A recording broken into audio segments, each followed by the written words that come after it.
నమస్కారం, మీరు చూస్తున్నది టుడే 9 తెలుగు న్యూస్. హుజూర్ నగర్ లో పౌర హక్కుల దినోత్సవం సందర్భంగా 11వ వార్డులోని ఎస్సీ కమ్యూనిటీ హాలులో పౌర హక్కుల అవగాహన సదస్సు ఘనంగా నిర్వహించారు.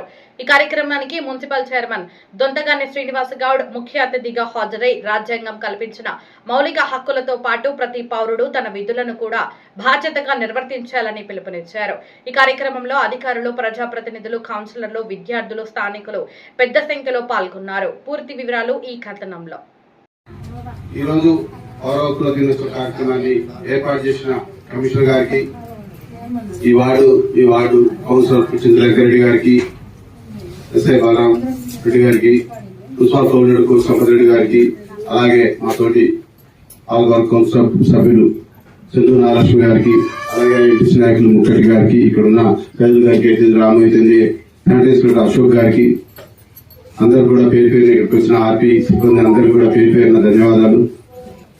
ఈ యొక్క సభ యొక్క ఉద్దేశం ఏంటంటే ఏమీ లేదమ్మా, మన కింది కులాలు మాలా గాని మాది కంటే ఈ జన ప్రభుత్వము నవాబులు పరిపాలించినప్పుడు మామూలుగా గుళ్ళకు పోవాలంటే ఖచ్చితంగా గుళ్ళకి మనకు ప్రవేశం లేదు మన కింది కులాలలో. అలాగే ఒక బాయికాడికి పోవాలన్నా కూడా మనం వాళ్ళంత దూరం నుంచి పోతే తప్ప మనం బాయికాడ పోయి బకెటేసి కానీ మోటరేసి కానీ చేసుకోవడానికి కూడా అనుమతి కాదు. చివరికి మనం ఒక బజార్లో మన కింది కులాలను నడిస్తే వెనక తాటాకులు కట్టుకుని నడవాల్సిన పరిస్థితి ఏర్పడ్డాయి. అది అప్పుడున్న పరిస్థితులు అయ్యి అంటే ఈరోజు అంబేద్కర్ రాజ్యాంగం వచ్చిన తర్వాత మనలో మార్పులు వచ్చినాయి, చట్టాలు వచ్చినాయి. చట్టాలు కూడా చాలా కఠినంగా తయారైనాయి. వాళ్ళకే కాదు, ఇవాళ మనకి ఎక్కువ శాతం రిజర్వేషన్ ఉంది. ఈ రోజు మీరు ఈ తెల్లపట్టు తీసుకుని నిలబడమంటే ఖచ్చితంగా రాజ్యాంగం అంబేద్కర్ రాష్ట్రుడు ఈ పౌర హక్కులు ఇవన్నీ కూడా మనకి అన్ని కూడా క్రోడీకరించి మనం ఈ స్థాయిలో నిలబడ్డాం. ఈ సభ యొక్క ఉద్దేశం ఏంటంటే, మీరు ఉదాహరణకి ఎక్కడికైనా పోతే మీరు కింది కులాలు అని చెప్పి వాళ్ళు మిమ్మల్ని ఏదైనా దూషణంగా ఏదైనా మాట్లాడినా కూడా ఎమ్మటే మనం పోలీస్ శాఖ వారికి కూడా ఫిర్యాదు చేస్తుంది.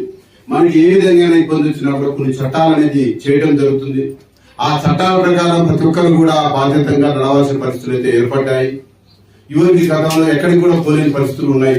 ఈ రోజు ఆ పరిస్థితులు లేవు. మనం ఎక్కడికైనా కూడా సగౌరవంగా పోవచ్చు, మన పనులు మనం చేయించుకోవచ్చు. అక్కడేమైనా మనకి ఇబ్బందులు కానీ మనం వేరే విధంగా చూసినట్టయితే ఖచ్చితంగా మన భద్రతలు కానీ మా మనసుకి ఇబ్బంది కలిగించే పరిస్థితి వచ్చినప్పుడు ఖచ్చితంగా వాళ్ళ మీద మనం చర్యలు తీసుకోవడానికి అక్కడ ఉన్న సిబ్బంది కానీ అక్కడ మన మీద చెడుగా ప్రవర్తించిన అధికారులు కానీ మన చట్టాలని మనకున్న హక్కుల్ని ఎలా ఉపయోగించుకోవాలనేది ఈ కార్యక్రమం. ప్రతి ఒక్కరు కూడా అధైర్యపడాల్సిన అవసరం లేదు. ఏ విషయాన్ని కూడా మనం సమర్థంగా ఎదుర్కోవాలి. మనకి సమాజంలో ఎన్నో హక్కులు, ఎన్నో చట్టాల ద్వారా రిజర్వేషన్లు కానీ ప్రతి ఒక్క దాంట్లో కూడా భాగస్వామ్యం చేసింది.